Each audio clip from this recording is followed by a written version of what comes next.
Hello, ladies and gentlemen. Good evening, good afternoon, and good morning. If you're in the car, in the plane, it's an excellent place to listen our webinar about the population.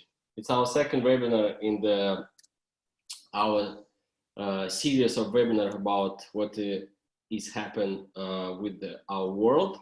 And today, Alexander will share with us how 4Waves look to the population topic and what insights we have and what is important to understand now to make right decision for your future, of your company, of your industry, of your career, or even family.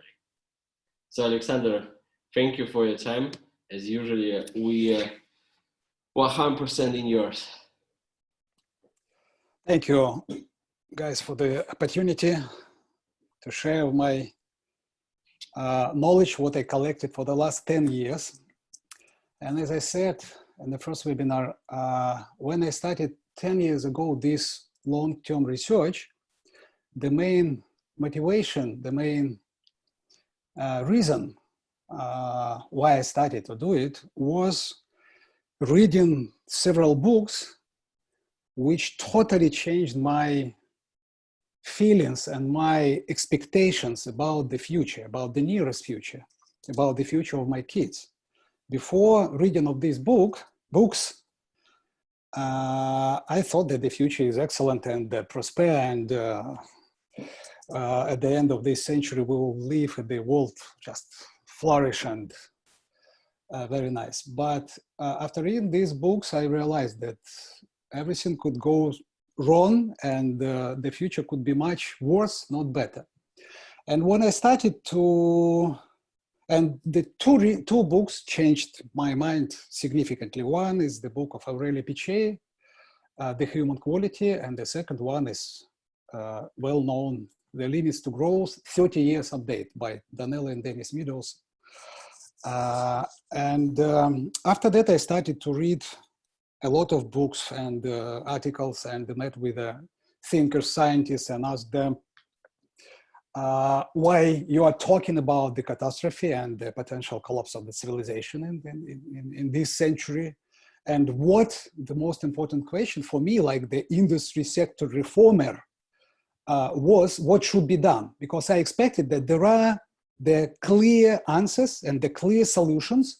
And the only thing we need this huge world collaboration and work together to implement these solutions. But after several years, I realized that I couldn't find the solution because there are too many different and controversial diagnoses, what's going on. And the most popular thread and the most popular idea, what I found in the first 10 years of research, is that the world is overpopulated. That is why the topic of population and demographic and the population growth was the main for me for these 10 years of research. And at the first, when I realized that we are overpopulated, that the main goal is to stop or slow down the population growth. And where is this population growth now? In less developed countries from Asia, like India, Pakistan, and from Africa, or especially from sub-Saharan Africa. A lot of countries are now in the beginning of a demographic boom. And I realized, okay, this is why the world is so different. One country looks like they passed the demographic peak and they are now declining, like Japan, for example. And the other countries like India or Nigeria are growing rapidly. And why is this huge difference? And that is how, for many years later, I realized that we need to divide the world into 4 very different groups of countries. And the only criteria for this dividing is the main mega trend we are living with. The horrible thing with our exception, with our understanding the world, how we look at the at the world around us is our short-term vision. We are looking for the today events, or for this week, or maybe for this year, and very few people look longer because they don't feel the feedback, the positive feedback from this long-term focusing. And as I was the same, when I started 10 years ago to learn my study and to learn about this main problems or main threats of the 21st century, I realized in several years later, I realized how uneducated I was, despite I was the second in command in one of the largest electricity company in the world. I had a red diploma from the college. I was a well-educated student, but I never learned about the main trends and the main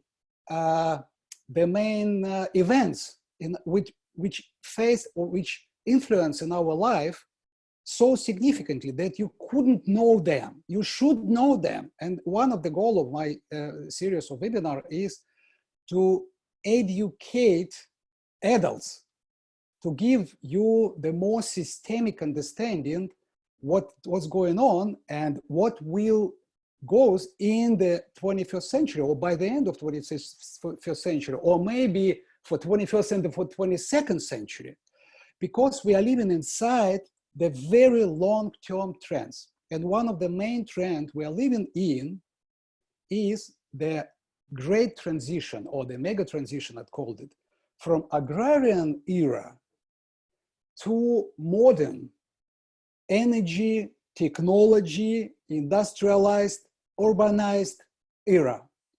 So the main thing what humans are doing for the last at least 300 years, we are building the technosphere at Earth. So before this, there was no technosphere at Earth. There was the nature, and there was some like small villages, and people lived in a small these villages for centuries. But 300 years ago, humans started to build the technosphere. And especially at the end of 19th century, based on the hydrocarbons, we started to build the existing world, the existing cities, the existing energy intensive societies, the industrialized agriculture and so forth. And that one of the conclusion after my 10 years research is that the demographic growth, what we have for the last 100 years at least, is not the main problem and the main threat of the world. Even more, it's not the threat at all. And I will try to explain in my series of webinar that we are living in the world when we have 8 billion people right now, approximately 8 billion people. And in terms of this mega transition from agrarian era to modern era, only 40% of the world is passing from the agrarian to modern era. So these people, including so-called the golden billion, and another 2-3 billion who came to modern era during the last 60 years only, is only 40% of the population from 8 billion. And another 4 or 5 billion have to go from agrarian, still are in agrarian societies, in agrarian era. So they, for sure, they will continue to go to make this mega transition from agrarian era to modern. But we don't understand it if we don't divide countries into these 4 waves. And now I will share with you some slides I prepared for you. And this is well-known picture of the history. Yeah, and one of the goals of each of my webinar series is to give you the specific knowledge in a specific topic. And because these topics are very important and they are cross-linked, and only at the end of the series, I will explain you how you could use all this knowledge you will receive from the topic of demographic, from the topic of industrialization and energy use growth, topic of urbanization, topic of building the industrialized agriculture and climate change, and could we become green? And all these topics are interconnected. So you need to understand these long-term trends for each topic. And that, in the end, you could see the whole picture. So I could say that I'm trying to give you the system or systemic education in all these most important long-term trends, and then you will understand the future much better than before. So this picture is well known, and sometimes people call it the hockey stick.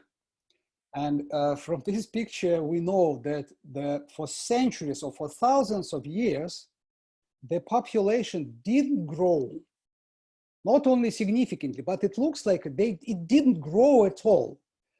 10 years ago, or 12 years ago, when the so-called Neolithic revolution or agrarian revolution happened, and the people started to transit from hunter-gathering societies to agrarian era, it was the first mega transition. It happened 12 years ago, or between 12 years ago and maybe 1,000 years ago. 12,000 years ago and 1,000 years ago. So during 12,000 years ago, in different regions, in different countries, in different hunter-gathering societies, humans started to go to agrarian era. But still we have, in some places, we have hunter-gathering. And 10,000 years ago, there were only 4 million people at Earth. And after 10,000 years, in a year of 0, we have 190 million. So that means that for these 10,000 years, that the population grew like 50 times, yeah, approximately like 50 times only. But still, it was less than 200 million people. And then for the last 2,000 years, but before 1800, the population grew only 5 or 6 times.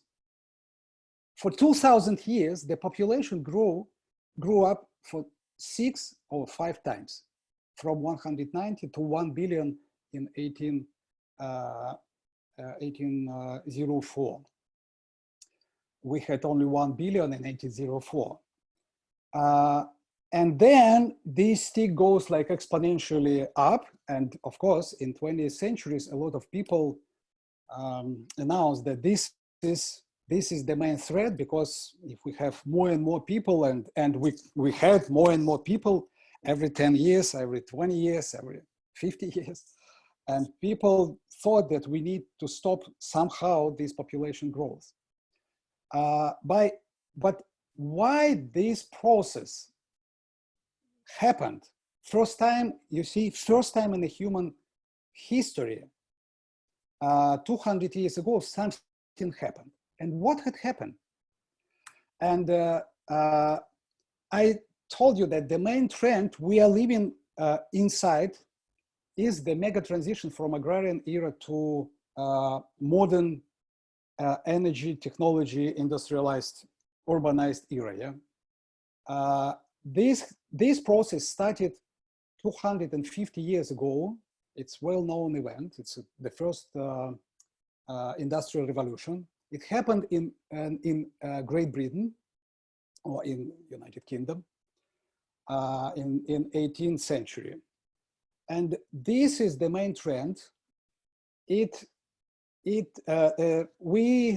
could say that 250 years of this mega transition passed, And we could expect another 100 or 150 years of this mega transition, because different countries are coming to this mega transition in a different time, in a very different time.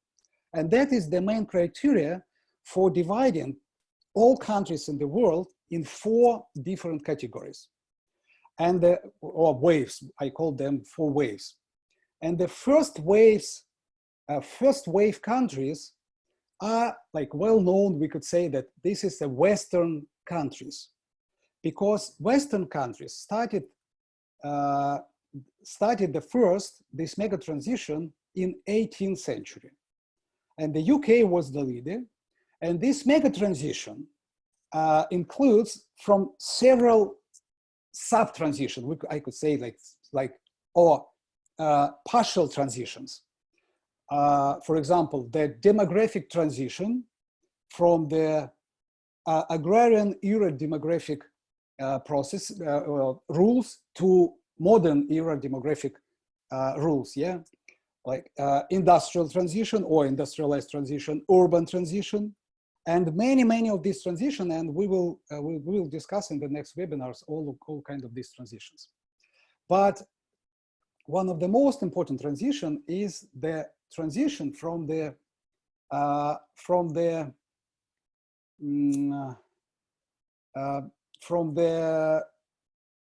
rules of a demographic reproduction of which were useful in an agrarian era to the new rules. And the main criteria, the main parameters of these rules are the birth and the death rates. So all the human history, the birth and the death rates were quite high. There is like some parameter, the death or the birth per 1,000 people per year. And this parameter for centuries was very high. It was about 40 kids, birth rate and death rates per 1,000 people for centuries. But, and you could see on the example of the UK and England and Wales, that the birth rate, this is a green line, and the death rate, this is a red line, were very high but very close. And even sometimes the birth rate were higher than the death rate were higher than the birth rate because of pandemics, wars, and so forth. A lot of events happened. That is why the population didn't grow, because even if you have a high birth rate, very few child will survive. And there is a well-known parameter. There are a lot of well-known stories from a life of popular, very famous people from a history. And what we know from these stories, that some of them had like 12, 14 children during their life, yeah? But most of these children died in a very early age, like before 1 year old or before 15 years old. And from this point, the life was horrible, because people gave birth, then they buried the kids, and only maybe 2 or 1 child at the end survived. So, and it was during the whole history of the humanity. But at the end of 18th century, something happened. And this something was, there are 2 main important factors what happened in this time. In many countries at the same time, the understanding of importance of hygiene became clear, because before this period were a lot of pandemics and epidemics like cholera or black plague and the other pandemics.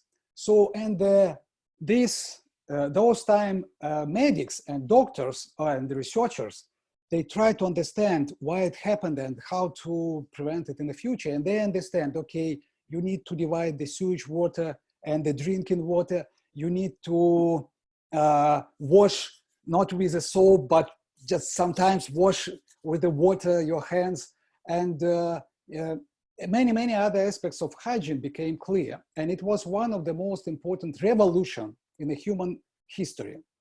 And at this time, starting from this time, the death rate is, first of all, the kids' death rate started to decline significantly. But the birth rate was high. And when you have this gap between the birth rate high and the death rate declining for a long time, you have a demographic boom, so-called demographic boom.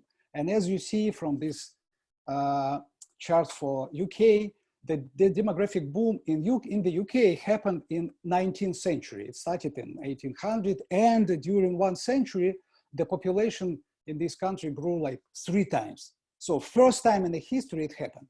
But when you look at the graphs of many other European countries, you will see the same picture. But as I said, the European countries were the first who started this demographic transition, but they were not the last. And this demographic transition later happened in the second wave and third wave and fourth wave countries. And I will tell you about this. And later the demographers explain how this demographic transition from agrarian era population reproduction process, rules to modern reproduction situation happened. They divided this process of transition into 4 stages. And the 5th stage is important, but maybe this is the new history of, maybe this is the new demographic history for the humanity. The first stage, from which all countries, or country by country, started to make this demographic transition, is the situation when countries have a high birth rate and high death rate. And in this stage, there is no population growth. As I said, if you have like 14 kids, gave birth to 14 kids and 12 or 13 from them died, so you don't have the population growth. You could have a population decline despite you gave birth to 14 or 20 kids. So, but the second stage is the most important, and first time it started to happen in Europe in 18th century. In this stage, the countries still have the high birth rate, but the very rapid decline of the death rate. And this decline, this death rate declined from 40 to 20 or from 30 to 15. And during this declining, the countries have a population boom. And the third stage is when after several years, and there are very big difference between countries, because some countries did it for example, 20 years, but then other countries did it during 80 years. The birth rate will start to decline, follow the death rate.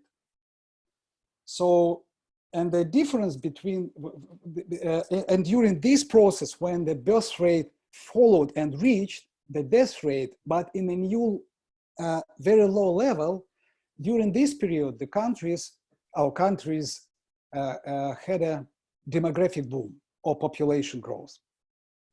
And the 5th stage is very important thing. The 5th stage means that the country reached the population peak and the population started to decline. And this is the very new phenomena in existing world. And if you look at this 4 waves dividing of the world, of the countries, we could say that the first wave countries most of them are in a fifth stage of this demographic transition. But the third and the fourth wave countries are still at the stage 1 or stage 2 or stage 3 of this demographic transition. That is why in the same time, in 2020 year, you could read articles about the population boom in Africa, like the main threat for the future, or the demographic decline in Japan or Germany, and the problem of immigration, because you need to attract somehow the young people to work and to pay taxes and to sustain the aging society. So this is two different aspects of the same trend, but if you divide these all countries in the world in these 4 categories, you will understand better that we have countries in the 5th stage because they started this demographic transition 200 years ago.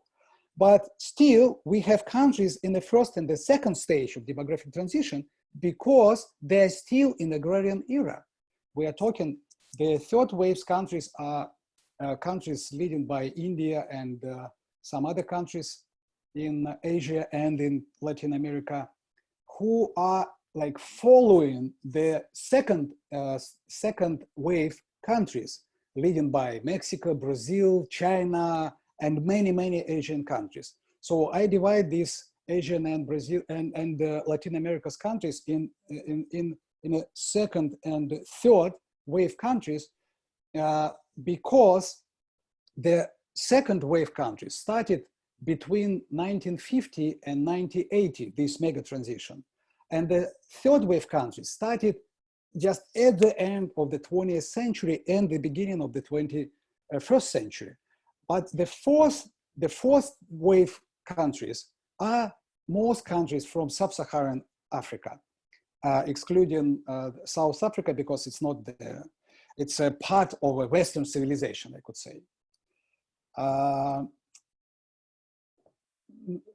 So now you could understand better why we have a population decline in Japan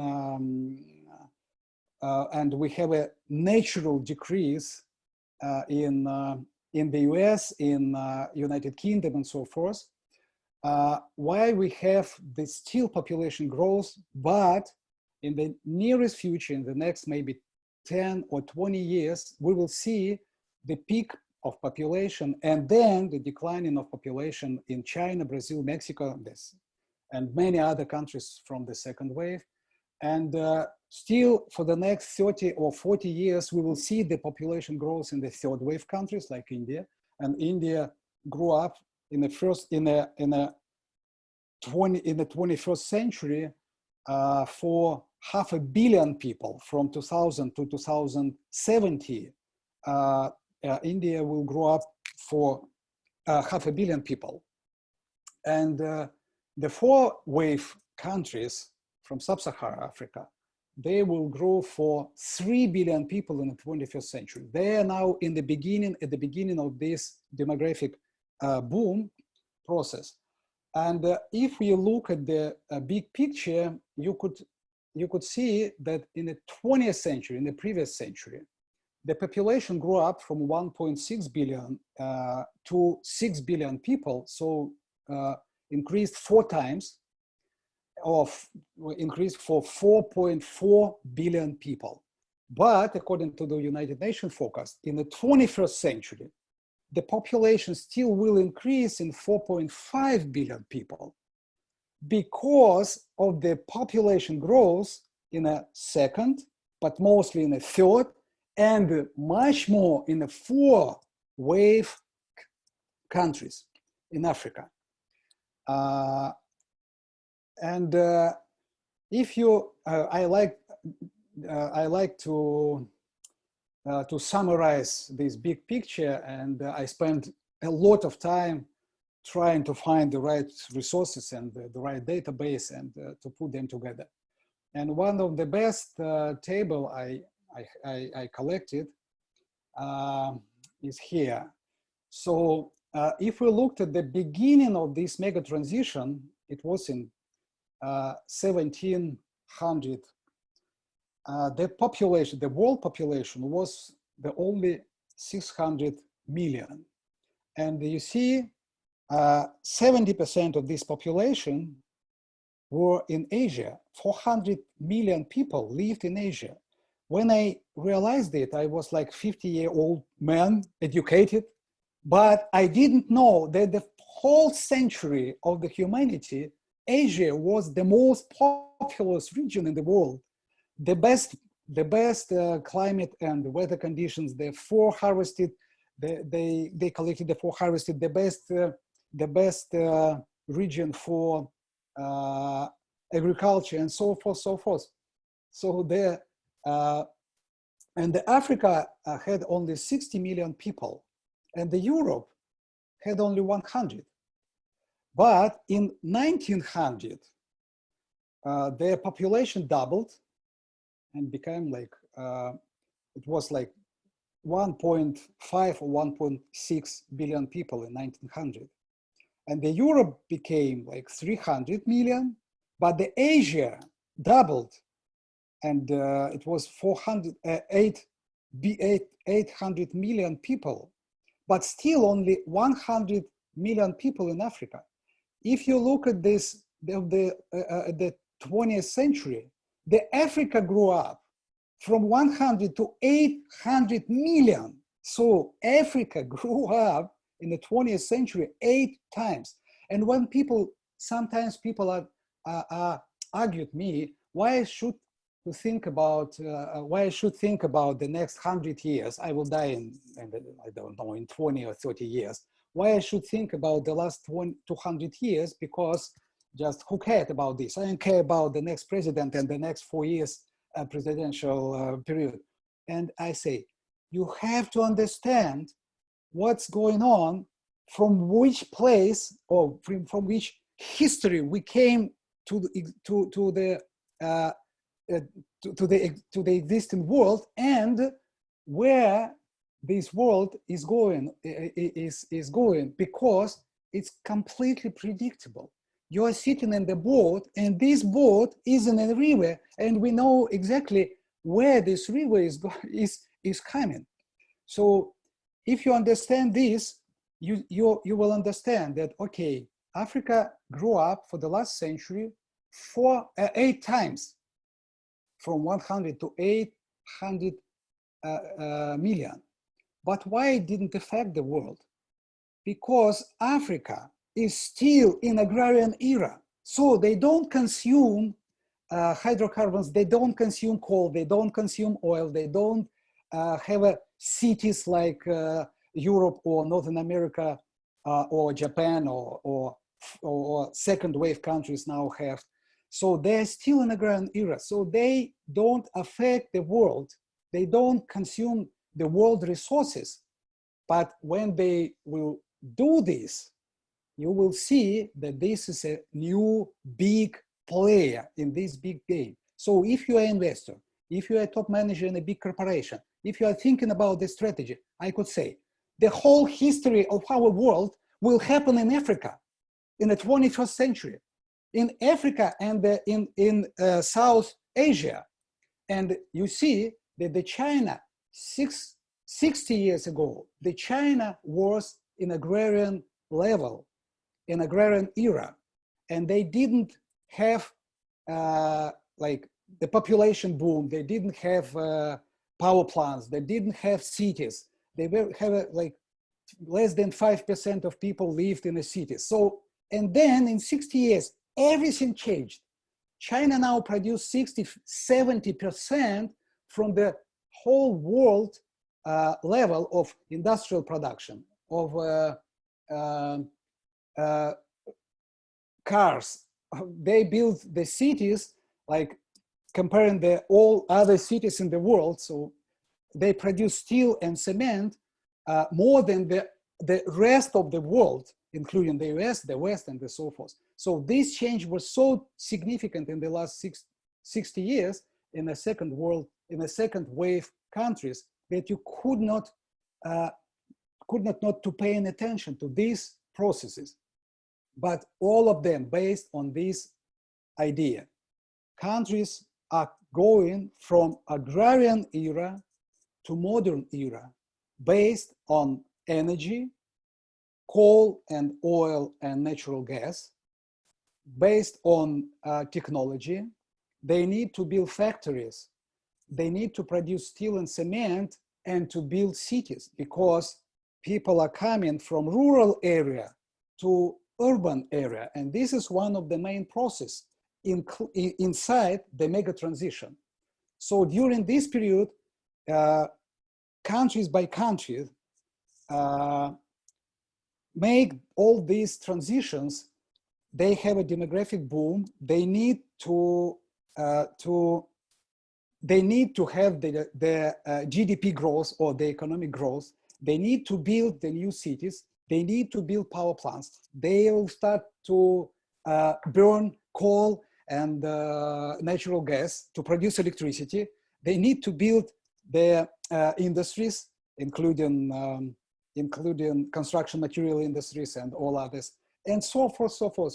So I will try explain in the next several webinars that the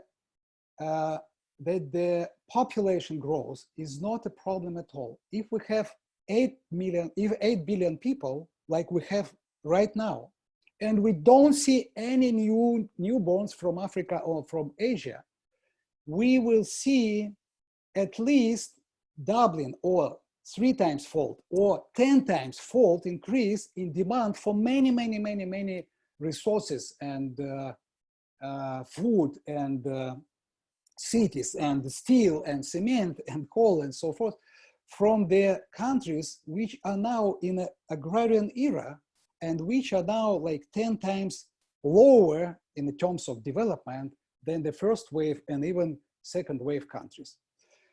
And one of the main parameters I want to add to this picture, I told you about the birth rate, death rate, and the third, the most important parameter for the demographic topic is the fertility rate. The fertility rate is the like general number of kids what like one woman could give birth for the whole life. And in the agrarian era, this fertility rate usually is about 7 or 6. So that means that the average woman gives birth to 6 or 7 kids. And in a modern era, this fertility rate is lower than 2. The level of 2 means the natural reproduction. So if you have 1 million people and you have a fertility rate 2, you will see 1 million people in 10 years, in 20 years, in 100 years, and still you will have this 1 million people in the country. If you have 1.7, like many countries from the first wave have right now, you have a population decline. And that is important parameter, because you could see that at the beginning of 20th century, the first wave countries, the Europe, for example, or North America, they had a fertility rate at the level of 3. Before these 100 years before, in 19th century, they had fertility rate at 6. But we don't have a statistic, we don't have systematic statistic because we have a statistic only starting from 1950 or 1960 when the United Nations and World Bank were set up. But in the mid of 20th century, the third and fourth wave countries like Latin America, Asia, and Africa had the fertility rate at the level of 6 or even 7. If you go on 2020 or 2019, you could see that fertility rate in Europe and North America is less than 2. That means that most countries in these regions are past the peak of the population, and now they are declining. But the rate in Africa is 4, and rate in Asia is higher than 2. That means that the Asia general, Even we have almost 5 billion people in Asia, but this population will grow. And if you look, and I classified all countries in these 4 waves categories, and if you look like briefly through these countries, and the United Nations now are publishing the forecast until the end of the 21st century. So we could see how this parameter will change. And if you look at this 2019, you will see that most countries in third wave and fourth wave has a fertility rate higher than 2. Many of them have a 7, 6, and according to the forecast, even in 2050, they will have 5, 3, 2, and so forth. So that means that the population still continue to grow in these countries. But in the first wave, all countries, or like the most amount of countries have right now this coefficient less than 2. That means that only if you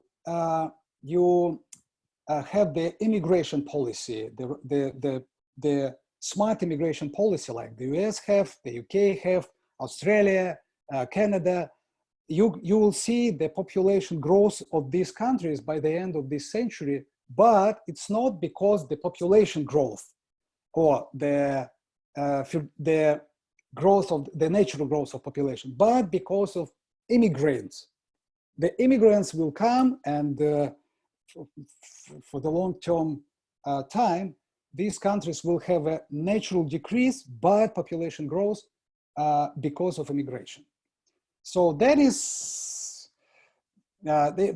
like the world will look like at the end of this century. And one of the most dramatic change we will see is the huge growth of Africa, and most regions, including Asia, will pass the peak approximately in the mid of 21st century. The Asia will pass the peak and will decline, but the Africa will continue to grow. And all waves, the first wave countries, the second wave countries, and the third wave countries will pass the peak, or many of them passed already the peak, like countries in Eastern Europe, like Russia, Germany, Japan, and many small countries in Europe.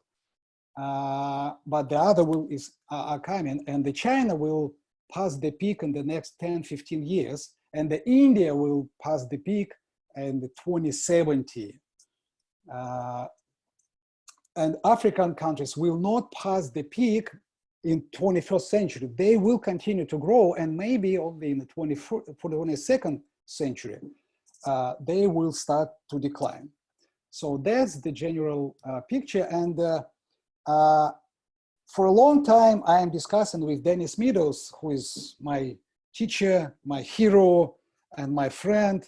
And he invited me to join the Balaton group 10 years ago when I started my journey. And I'm like struggling with him and the other members of Balaton group, and they're scientists, of course. Some of them are demographers, so they're professionals, they're experts. And they still believe that we need to slow down or to stop somehow the demographic growth in the world. And I'm counter-argue, because I'm saying that all problems what the world have right now, like climate change, the problem of green gases pollution, the problem of soil erosion, the problem of fresh water, the problem of resource deficit, and many others, like biodiversity degradation and biosphere degradation. They all are here on the table. They all happened for the last 100 years, or maybe 50 years, or maybe 10 years. And if we need to find the solutions for them, even if we have 8 billion people, it doesn't matter, will we have 11 billion or 15 billion? Even if we have 8 billion, we have all these problems right now. And we will see that these problems will become worse and worse in 21st century only because the half of these 8 billion people still will continue this mega transition because they are in a level of agrarian societies now. They don't have electricity. They consume cereals mostly, don't consume milk or animal products like meat or eggs or something like this. They don't consume coal and oil because they don't have cars and cities, but they will do all of these things in the next 40, 50, 60 years. And that is why we could predict the future, that the situation will become worse and worse despite the demographic growth. So that's one of the main discussion I have for the last years with Dennis Meadows and the members of the Balaton group. But they still think that, okay, if we have like 2 billion people less population, it will be better. Because if we have 2 billion more, these people will go to the cities, will become the urban dwellers, will buy cars, will buy refrigerators, air conditions, and everything. And they will produce more pollution, or because of this, we will see more pollution, more soil degradation, and all of these aspects. And this is never a stop, because we don't understand who is right, who is wrong. But what we know, that all the problems, so-called global problems we have right now,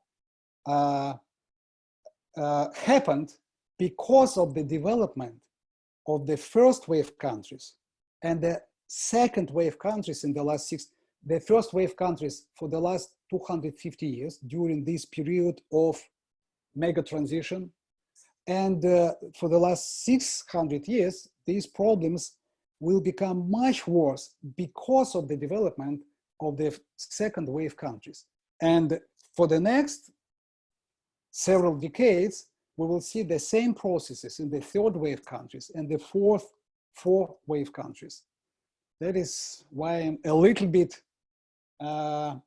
pessimistic or concerned about the future, but I'm proactive, and I understand that we need to continue to find a solution and continue to change this trajectory, even if we don't make the world prosper at the end of this century, but we will avoid the worst scenarios for the world. So I think I need to stop right now on this phase, and maybe you will ask me about some. One important aspect I need to add.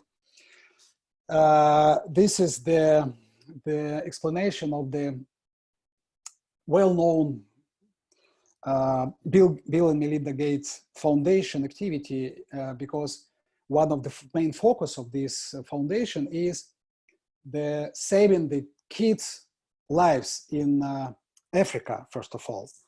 And they're doing it like for the last 10 years at least. And many like thinkers and scientists and other people are criticizing this activity, because they try to explain that, okay, before you started to do it, 5 million people of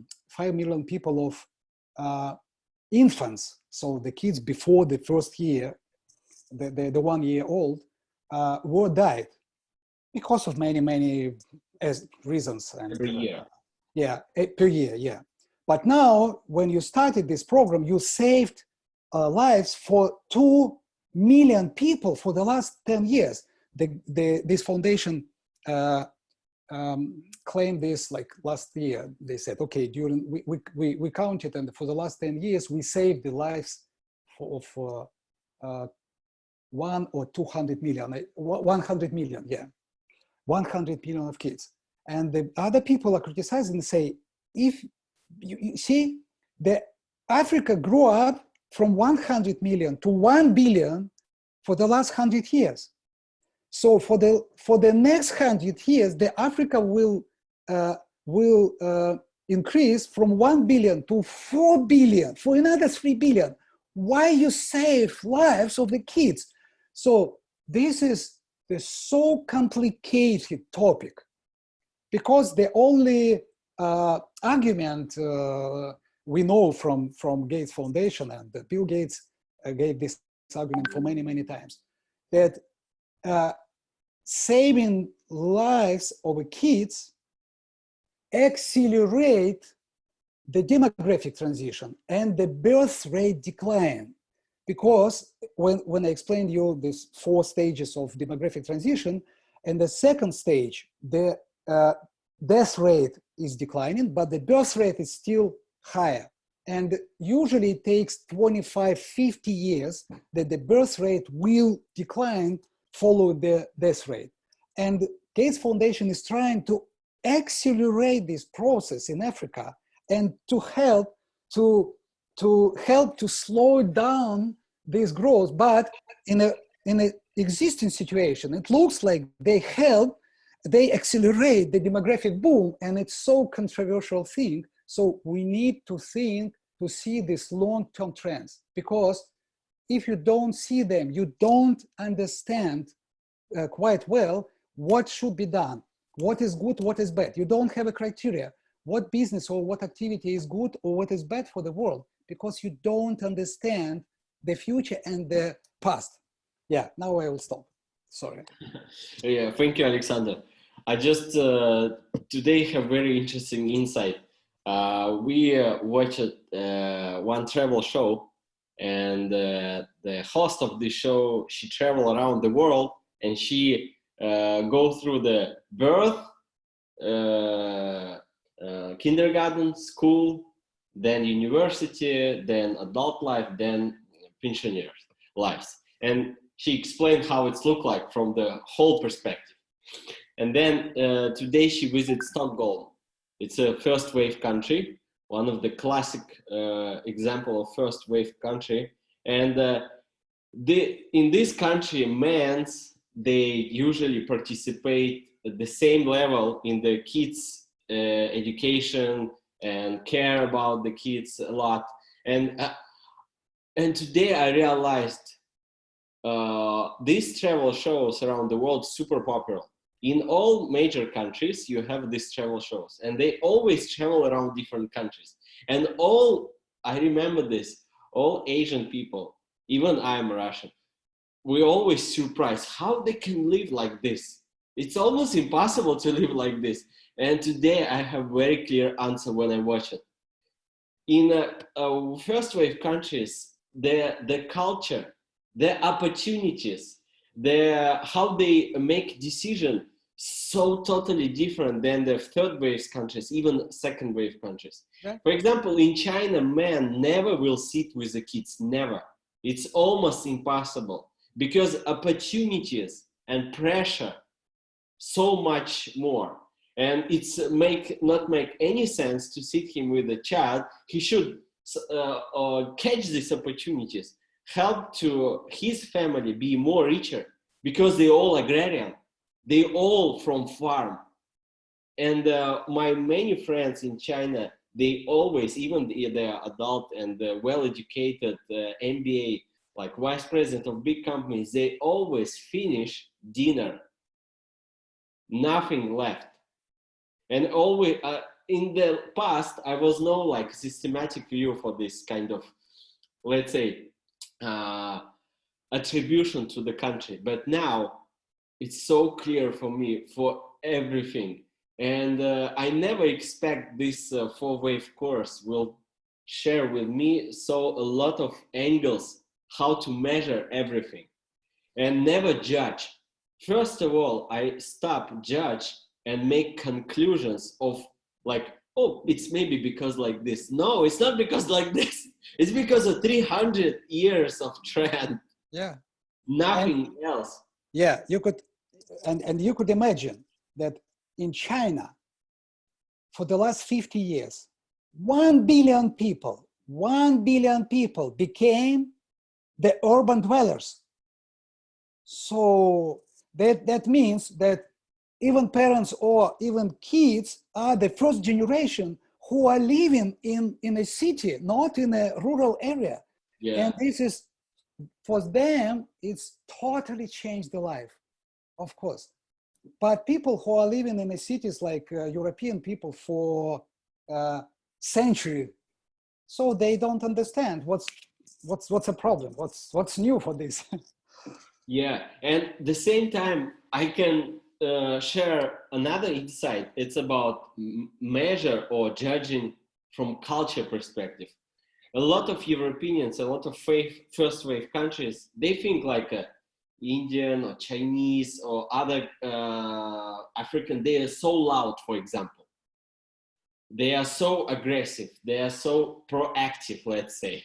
European culture is more quiet. Like they love to have at least 1 meter from each other when they talk, etc., etc. And I realized it's not because of these countries and they are so cultureless.